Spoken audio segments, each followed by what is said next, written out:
هدانا لدين الأقوام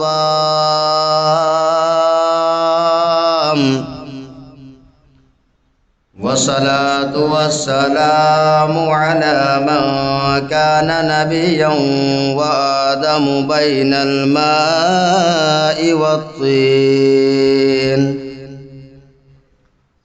وعلى آله وأصحابه أجمعين.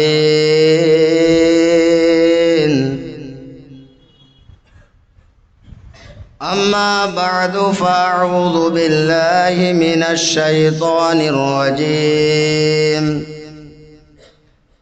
بسم الله الرحمن الرحيم.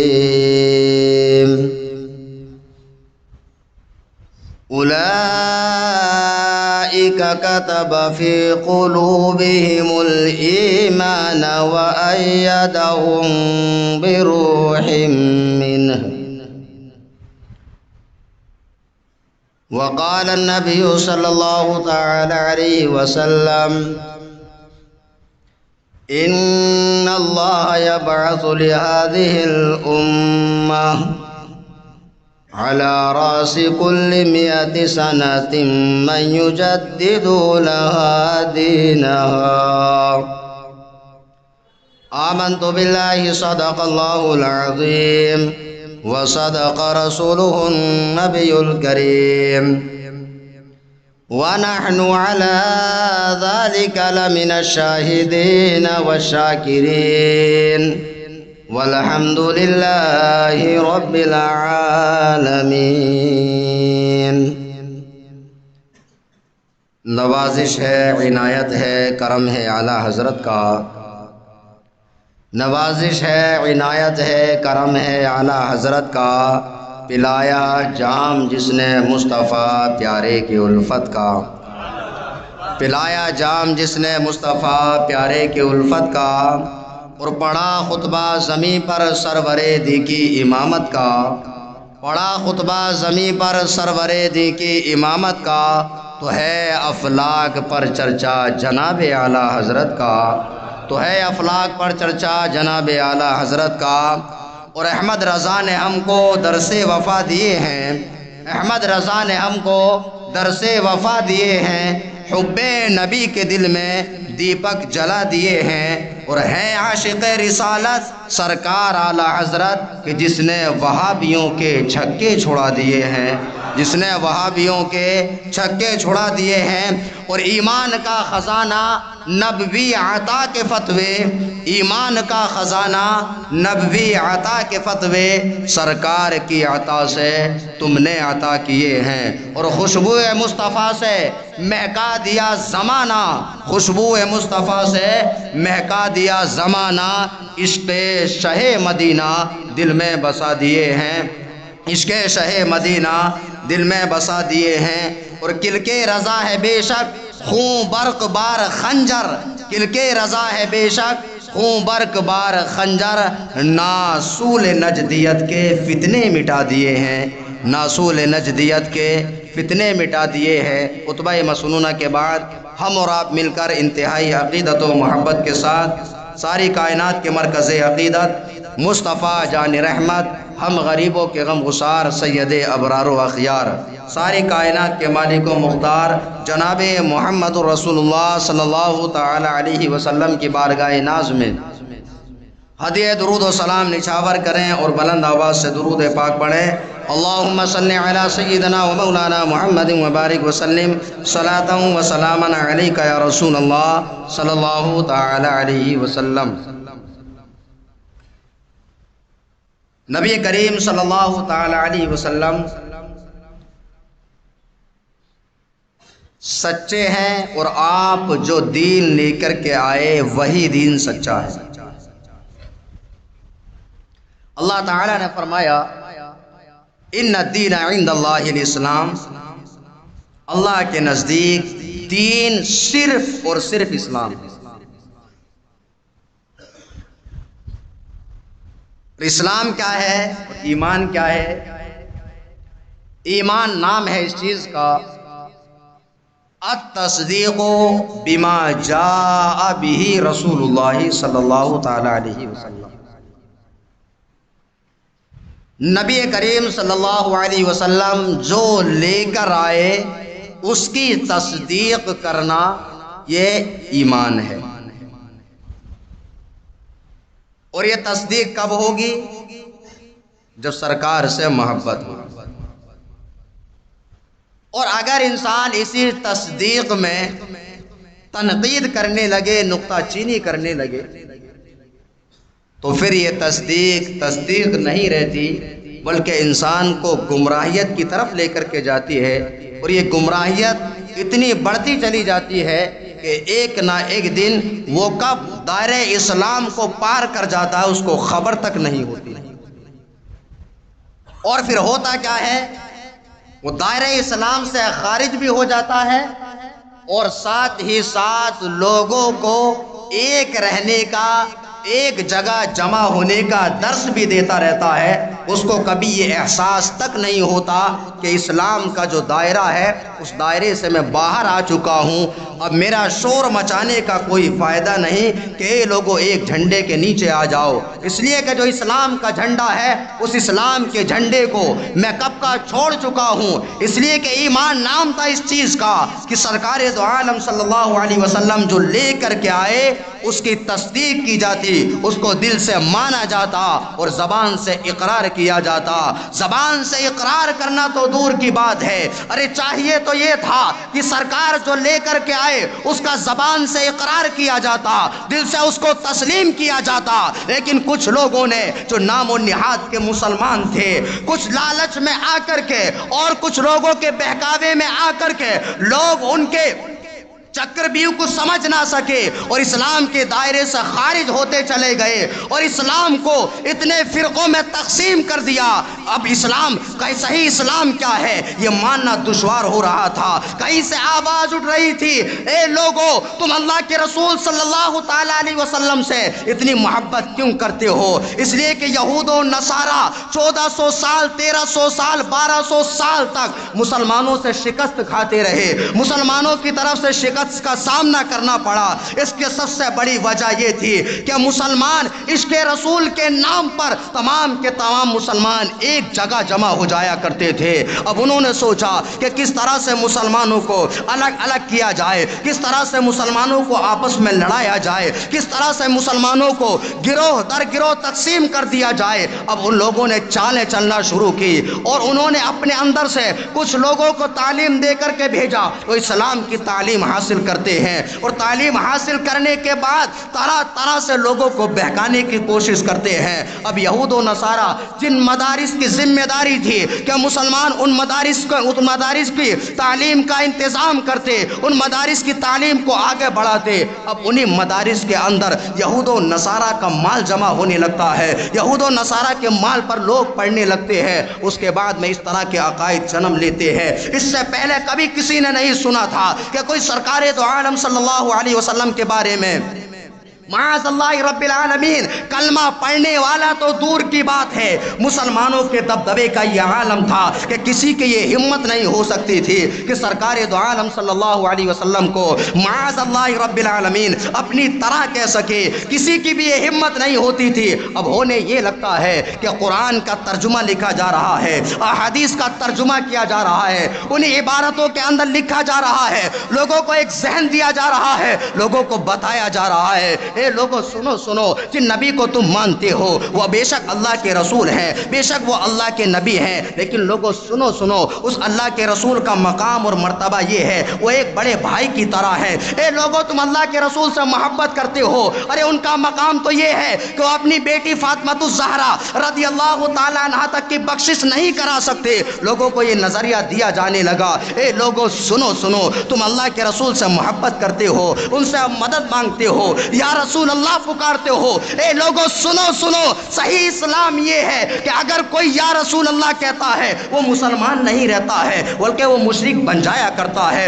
اگر کوئی انسان اللہ کے رسول کو یہ مانتا ہے کہ اللہ کے رسول عطا فرمانے والے ہیں، وہ انسان مسلمان نہیں رہتا ہے، وہ انسان مشرک ہو جایا کرتا ہے۔ اے لوگوں سنو سنو، اگر کوئی انسان معاذ اللہ رب العالمین اللہ کے رسول صلی اللہ علیہ وسلم کے لیے علم غیب کو مانتا ہے، وہ انسان مسلمان نہیں رہتا ہے، اس لیے کہ علم غیب کا خاصہ تو اللہ رب العزت کی خاصیت ہے۔ اللہ کے سوا کسی کے لیے غیب کا علم نہ مانو۔ اگر اللہ کے سوا کسی کے لیے غیب کا علم مانو گے تو مشرک کہلاؤ گے، مشرک بن جاؤ گے، اور اس طرح کے عقائد جنم لینے لگے اور مسلمانوں کے دلوں میں یہ ڈالنے کی کوشش کی گئی کہ تم جس کا کلمہ پڑھتے ہو، جس کا نام محمد یا علی ہے، وہ کسی چیز کا مالک و مختار نہیں۔ معاذ اللہ رب العالمین سرکار دو عالم صلی اللہ علیہ وسلم کے تعلق سے ایسے ایسے عقائد کو گڑا جانے لگا۔ سرکار دو عالم صلی اللہ علیہ وسلم کے بارے میں یہاں تک کہا گیا کہ معاذ اللہ رب العالمین سرکار دو عالم صلی اللہ علیہ وسلم کے علم سے بڑھ کر کے شیطان کا علم ہے۔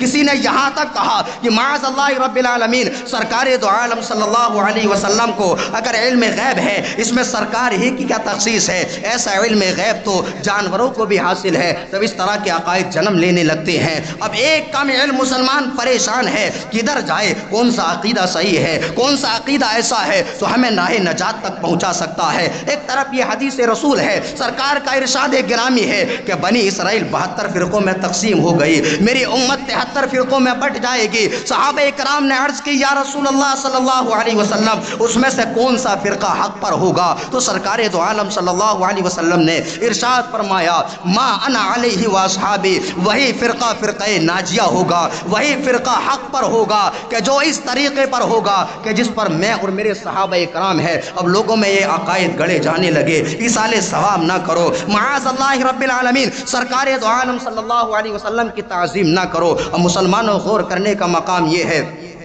کہ جب حضرت آدم علیہ السلام کو روئے زمین پر بھیجا گیا اور حضرت آدم علیہ السلام سے سب سے پہلے جس نے حسد کیا اس کا نام ہے جو 72 فرقوں کا بڑا قریبی دوست ہے، ابلیس لعین۔ وہ حضرت آدم علیہ السلام سے دل ہی دل کے اندر نفرت کرنے لگتا ہے اور اپنے آپ کو بڑا ظاہر کرنے لگتا ہے۔ اللہ تعالیٰ نے حکم دیا کہ گروہ ملائکہ تمام کے تمام حضرت آدم علیہ السلام کو سجدہ کرو۔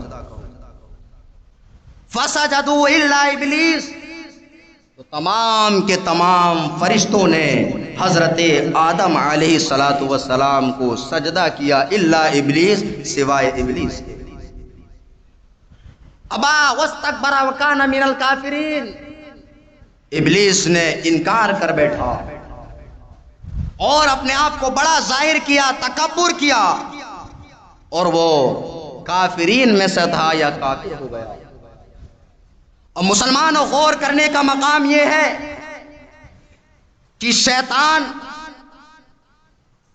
جب تک کہ حضرت آدم علیہ السلام کو سجدہ کرنے کا حکم نہیں دیا گیا، فرشتوں کی جماعت کے ساتھ تھا اور اللہ تعالی کی عبادت کرنے کا یہ عالم تھا کہ 600 کروڑ برس تک شیطان لعین اللہ تعالی کی عبادت کرتا رہا، اور اگر شیطان کے سجدوں کو روئے زمین پر منتشر کر دیا جائے، پھیلا دیا جائے، تو زمین پر ایک ناخن کے برابر جگہ باقی نہ رہے۔ جب اس شیطان نے حضرت آدم علیہ السلام کی تعظیم سے انکار کیا تو اللہ تعالیٰ نے اس کو مردود قرار دیا۔ تو ماننا پڑے گا کہ اس روئے زمین پر سب سے پہلا جو کافر ہوا ہے اس نے یہ نہیں کہا کہ اللہ کے سوا کسی دوسرے کو خدا نہیں مانا، اس نے اللہ تعالیٰ کی عبادت سے انکار نہیں کیا، اگر اس نے انکار کیا ہے تو نبی کریم صلی اللہ علیہ وسلم کے جد امجد ابو البشر حضرت آدم علی نبینا وعلیہ الصلوۃ والسلام کے تعظیم کا انکار کیا، اور اس نے جب تعظیم کا انکار کیا تو اس کا مقام جو کہ فرشتوں میں بہت اعلیٰ تھا وہ اتنا گر جاتا ہے کہ اللہ تعالیٰ نے اس کو مردود قرار دے دیا، اور وہ قیامت تک اسی طرح سے لوگوں کو بہکاتا رہے گا۔ حضرات محترم، تو ماننا پڑے گا کہ سب سے پہلا جو کافر ہوا ہے وہ کافر بھی نبی کی تعظیم نہ کرنے کی وجہ سے ہوا ہے۔ اب لوگ دلیل دیتے ہیں، آج دیکھیے میں نے اپنی تمہید میں آپ کو بتایا کہ امت مسلمہ فرقوں میں تقسیم ہو گئی، اور یہ کیوں ہوئی؟ جبکہ ان الدین عند اللہ الاسلام، دین تو صرف اسلام تھا، اب کیا ضرورت پڑی کہ مسلک اعلیٰ حضرت کہا جائے یا مسلک امام اعظم کہا جائے؟ جب دین اسلام ہے تو اسلام ہے، یہ مسلک کا نام لینے کی ضرورت کیا ہے؟ یہ مسلک اہل حدیث کیا ہے؟ یہ مسلک دیوبند کیا ہے؟ یا مسلک امام شافعی کیا ہے؟ ارے اس مسلک کی ضرورت کیا تھی؟ اس کی وجہ کیا تھی؟ یہ مسلک کا نام الگ الگ دیا گیا، تو اس کا ریزن کیا ہے؟ مسلمانوں، اس کے نتیجے پر پہنچنا ہوگا۔ جبکہ مذہب ایک مذہب ہے، ان الدین عند اللہ الاسلام، تو مسلمان کا مسلمان ہونا کافی تھا، پھر یہ فرقوں کے نام کیوں رکھے گئے؟ اب آپ کو ماننا پڑے گا کہ جب کسی مارکیٹ کے اندر ایک کرنسی اصلی ہو، ایک کرنسی نقلی آ جائے، یا کوئی سامان اصلی پہلے سے بکتا ہو، تو اس اصلی پروڈکٹ کا الگ سے نام رکھنے کی ضرورت نہیں ہوتی ہے۔ جیسا کہ مثال کے طور پہ کہا جائے، یعنی جو شہد کی مکھی سے نکل کر کے آتا ہے اس کو شہد کہا جاتا ہے، اور جو آرٹیفیشل طور پر شہد بنایا جاتا ہے شکر کے ذریعے یا کسی دوسری اشیاء کے ذریعے، اس شہد جب وہ مارکیٹ کے اندر آ جاتی ہے تو اس کو بھی شہد کہا جانے لگتا ہے۔ تب اس طرح سے دو شہد مارکیٹ کے اندر آ جاتے ہیں تو آپ کو اچھی طرح سے معلوم ہوگا کہ جو آپ دکان پر جاتے ہیں، جبکہ شہد حقیقتاً وہی شہد ہے کہ جو مدھو مکھی سے نکالا گیا ہے، اور جو آرٹیفیشل طور پر شہد بنایا گیا اس میں شہد کی کوئی حقیقت نہیں، وہ شہد ہے ہی نہیں۔ لیکن جب مارکیٹ کے اندر نقلی شہد آ جاتا ہے تو لوگ یہ کہنے پر مجبور ہو جاتے ہیں، دکان پر جاتے ہیں تو دکان پر جانے کے بعد یہ نہیں کہتے ہیں مجھے شہد چاہیے، اس لیے کہ اس کو دھوکہ ہے، ہو سکتا ہے کہ شہد کے نام پر آرٹیفیشل شہد دے دیا جائے، اس لیے جب وہاں پر وہ جاتا ہے، جانے کے بعد کہتا ہے کہ مجھے اصلی شہد چاہیے، یا وہ جا کر کے کہتا ہے مجھے خالص شہد چاہیے، یا وہ کہتا ہے مجھے مدھو مکھی کا شہد چاہیے۔ تو آپ کو ماننا پڑے گا مذہب اسلام صرف مذہب اسلام ہے، اس میں الگ الگ فرقوں کے نام کی کوئی ضرورت نہ تھی، لیکن پھر اہل سنت والجماعت کیوں کہا گیا اور ماضی قریب میں مسلک اعلیٰ حضرت کیوں کہا گیا؟ تو ماننا پڑے گا مذہب اسلام ہے۔ جب اسلام کو لوگ بدنام کرنے کی کوشش کرنے لگے اور اپنے آپ کو مسلمان بتانے لگے، اور جو اصلی مسلمان تھے ان کے درمیان میں جا کر کے بہکانے کی کوشش کرنے لگے، اب ضرورت پیش آئی کہ کوئی ایسا نام دیا جائے، تب اس نام سے پکارا جائے تو سمجھ میں آ جائے کہ اصلی مسلمان کون ہے اور آرٹیفیشل مسلمان کون ہے، اصلی مسلمان کون ہے اور بناوٹی مسلمان کون ہے، حق پر کون ہے اور ناحق پر کون ہے۔ اس لیے اہل سنت والجماعت کہا جانے لگا، اور جب سیدی سرکار اعلی حضرت کے زمانے سے پہلے تو سرکار کی بے ادبیاں کی گئی، گستاخیاں کی گئی، اب لوگوں کو سمجھ میں نہیں آ رہا تھا۔ قرآن کا ترجمہ کرنے والے ایسے جو قرآن کا ترجمہ کر رہے ہیں، معاذ اللہ رب العالمین، جب ان اللہ علی کل شیء قدیر اس آیت پاک کا ترجمہ کرتے ہیں تو اللہ رب العزت کی ذات کی طرف جھوٹ کی نسبت کر دیتے ہیں، کذب کی نسبت کر دیتے ہیں، اور کہنے لگتے ہیں معاذ اللہ رب العالمین اللہ تعالیٰ جھوٹ بول سکتا ہے۔ اب آپ مجھے بتائیے، یہ جھوٹ بولنا یہ ایک شے ہے، اور اگر کوئی عام انسان بھی جھوٹ بولتا ہے تو اگر اس جھوٹ کی نسبت عام انسان کی طرف کی جائے تو وہ انسان عیب دار سمجھا جاتا ہے، اور اسی جھوٹ کی نسبت جب اللہ تعالیٰ کی طرف کی جائے تو جو انسان قرآن کی آیت کے ذریعے اسلام کے ماننے والوں کو گمراہ کرنے کی کوشش کرے اور کہے معاذ اللہ رب العالمین اللہ تعالیٰ جھوٹ بول سکتا ہے، یا جھوٹ بول چکا ہے، تو آپ مجھے بتائیے مسلمان کو کدھر جانا ہوگا؟ جب اس دنیا کے اندر جب اس طرح کے معاملات ہونے لگے، لوگ ایک دوسرے کو گمراہ کرنے کی کوشش کرنے لگے، اور اس کی بنیاد جو جا کر کے جڑتی ہے وہ ترکی حکومت، اور اس وقت میں کس طرح سے سیاسی طور پر دنیا کے اندر انقلاب آتا ہے، مسلمان فرقوں میں تقسیم ہو جاتے ہیں، اور اس طرح سے اپنے حربے میں کفار و مشرکین یہود و نصارہ کامیاب ہو جاتے ہیں، اور مسلمان آپس میں بٹ کر کے رہ جاتے ہیں۔ جب مسلمان آپس میں بٹ جاتے ہیں تو جن لوگوں نے لالچ میں آ کر کے مسلمانوں کو فرقوں میں تقسیم کیا، وہی لوگ فرقہ بنا کر کے جھنڈا لے کر کے نکل جاتے ہیں اور مسلمانوں سے کہتے ہیں کہ آؤ سب ایک ہو جاؤ، سب کلمہ پڑھنے والے ہیں۔ آپ مجھے بتائیے، جو لوگ آپ کو یہ دعوت دیتے ہیں ایک ہو جاؤ، تو ان سے پوچھنا کہ جو تمہارا جو عقیدہ ہے آج سے 200 سال پہلے یہ کس کا عقیدہ تھا؟ تو جواب ملے گا کسی کا نہیں۔ تو ماننا پڑے گا کہ تم ہمیں یہ دعوت کیوں دیتے ہو ایک ہو جاؤ؟ ارے ہونا تو یہ چاہیے کہ تمہاری کتابوں کے اندر جو بدعقیدگیاں ہیں یا تمہارے دلوں کے اندر جو بدعقیدگیاں ہیں، ان بدعقیدیوں سے توبہ کر لو، اور توبہ کر کے سیدی سرکار اعلیٰ حضرت نے جو مشن دیا ہے، جو عشق رسول دیا ہے، اسی عشق رسول کی طرف پلٹ آؤ۔ انشاءاللہ العظیم آج بھی ہم سب ایک ہونے کے لیے تیار ہیں، لیکن ایسا کبھی نہیں ہو سکتا کہ تم سرکار کی توہین بھی کرتے رہو اور یہ اعلان بھی کرتے رہو کہ ایک ہو جاؤ، تو اس طرح سے کبھی بھی آپس میں سمجھوتا نہیں ہو سکتا ہے۔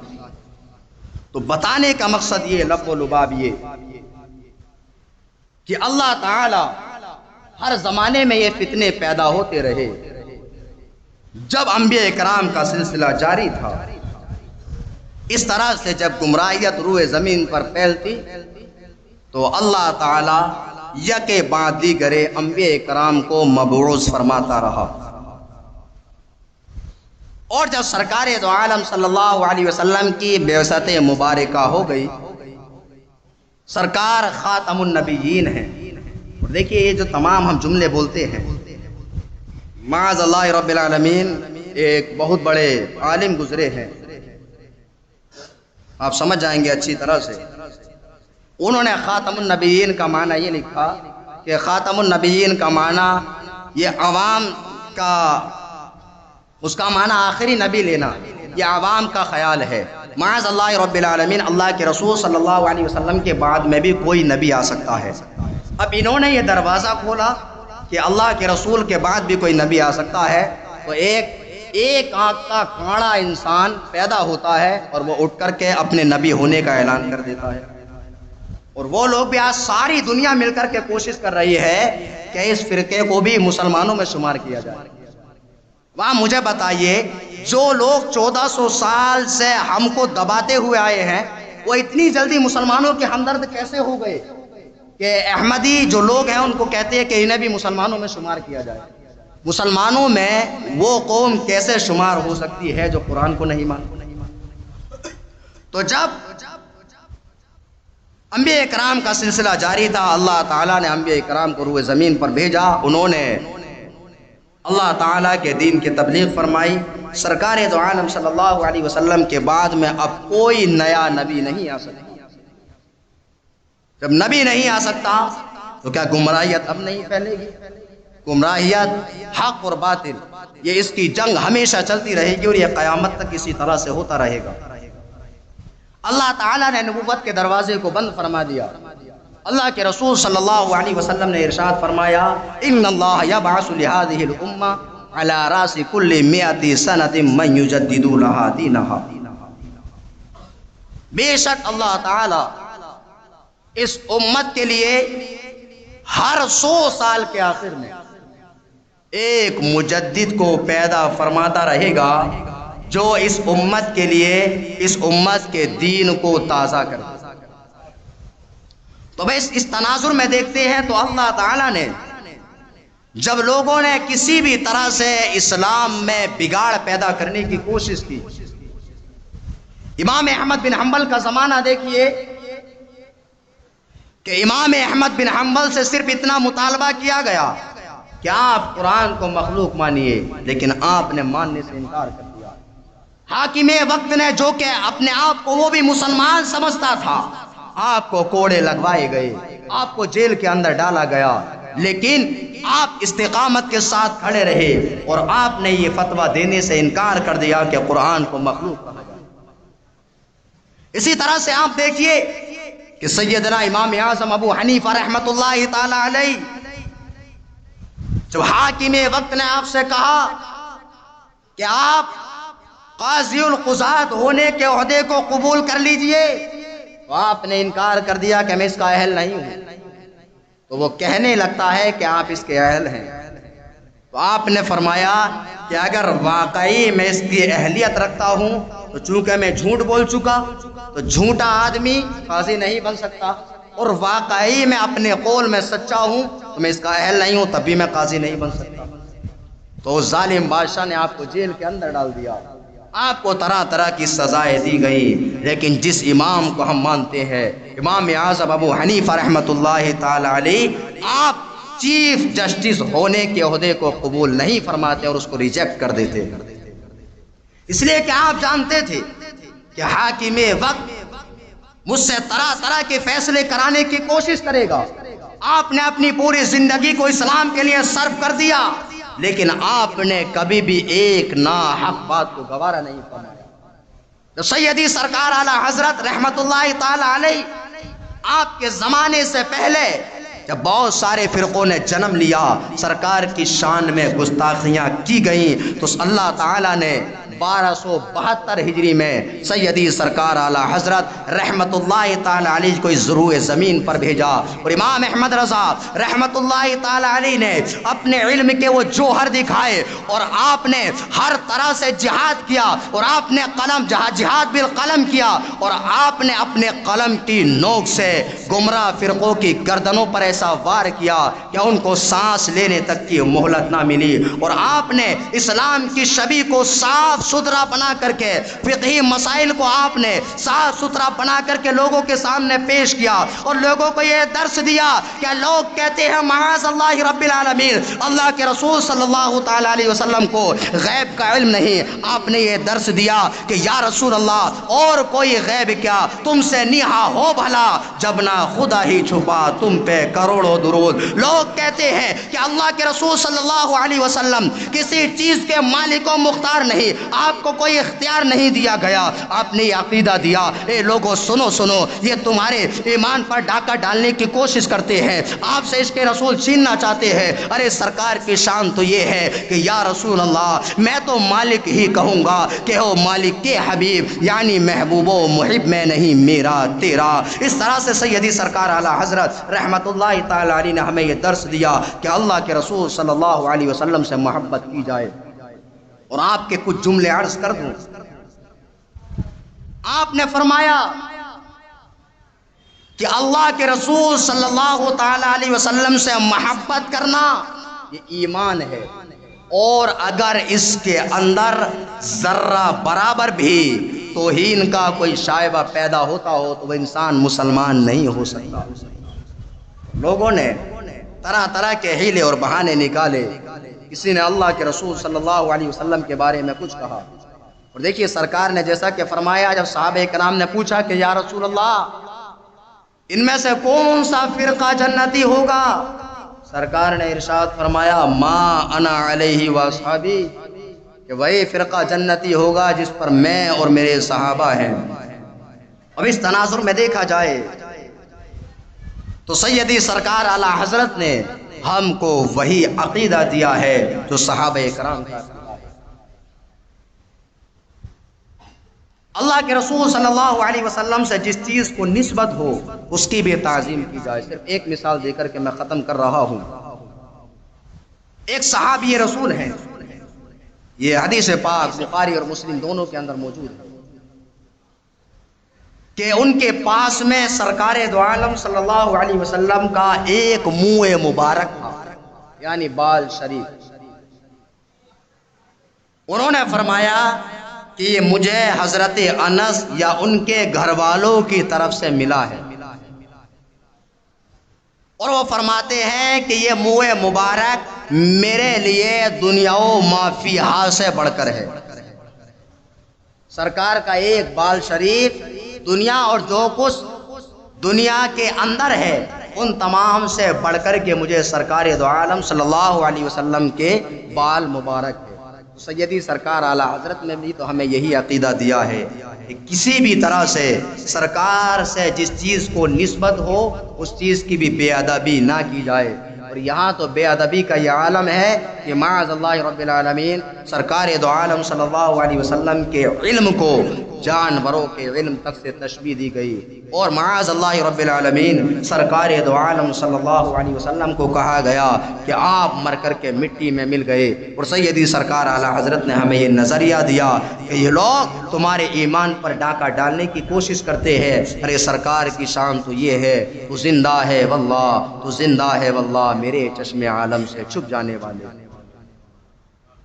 تو ہمیں لوگوں کے بہکاوے میں نہیں آنا چاہیے، اور ہمیں سمجھنا چاہیے کہ جو لوگ آج ہمیں ایک ہونے کی دعوت دیتے ہیں، جب یہ پیدا نہیں ہوئے تھے تو سارے مسلمان ایک تھے اور ایک جگہ منظم تھے، اور یہ دنیا جو آج الگ الگ حصوں میں تقسیم ہو چکی ہے اس طرح تقسیم نہیں تھی۔ مسلمان ایک پاور تھے، مسلمانوں کا نام سن کر ہی بڑے بڑے قیصر و کسریٰ کے محلات لرز جایا کرتے تھے، لیکن آج مسلمانوں کو توڑ کر کے، اور آج بھی دیکھیے کہ اگر آپ صلاۃ و سلام پڑھیں تو صلاۃ و سلام پڑھنے پر شرک کا فتویٰ دیا جائے، اور دارالعلوم دیوبند میں اگر ایک پنڈت جی آ کر کے سب کو کہے تم خدا کے بچے ہو، معاذ اللہ رب العالمین سارے کے سارے دیوبندی وہاں تالی بجاتے ہیں۔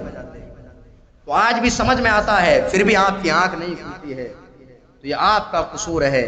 ہمیں وہی راستہ اپنانا ہے، فیصلہ آپ کے ہاتھ میں ہے کہ سیدی سرکار اعلیٰ حضرت کو ہم کیوں مانتے ہیں؟ لوگ بار بار یہی ہم سے سوال کرتے ہیں۔ ہم اس لیے نہیں مانتے ہیں کہ وہ بریلی شریف کی سرزمین پر پیدا ہوئے، ہم سرکار اعلیٰ حضرت کو اس لیے مانتے ہیں کہ آپ عاشق رسول ہیں اور اس کے رسول کو لوگوں تک پہنچانے والے ہیں، اور صحیح عقیدہ ہم تک پہنچانے والے ہیں۔ اگر آج امام احمد رضا کی تحریرات ہمارے سامنے نہ ہوتی تو ہم کہاں پر ہوتے یہ ہم اندازہ بھی نہیں لگا سکتے۔ تو یہ ہم پر اس صدی میں سیدی سرکار اعلیٰ حضرت کا احسان ہے کہ ہم اللہ کے رسول صلی اللہ علیہ وسلم سے محبت کرتے ہیں۔ اللہ رب العزت کی بارگاہ میں دعا ہے کہ پروردگار عالم ہم تمام سنی مسلمانوں کو ایک رہنے کی توفیق عطا فرمائے، اور جو گمراہ فرقہ باطلہ ہیں پروردگار عالم ان تمام کو ہدایت نصیب فرمائے۔ سرکار دو عالم صلی اللہ علیہ وسلم کی توہین سے ہم تمام کو بچنے کی توفیق عطا فرمائے۔ آمین۔ وآخر دعوانا ان الحمد للہ رب العالمین۔ السلام علیکم ورحمۃ اللہ وبرکاتہ۔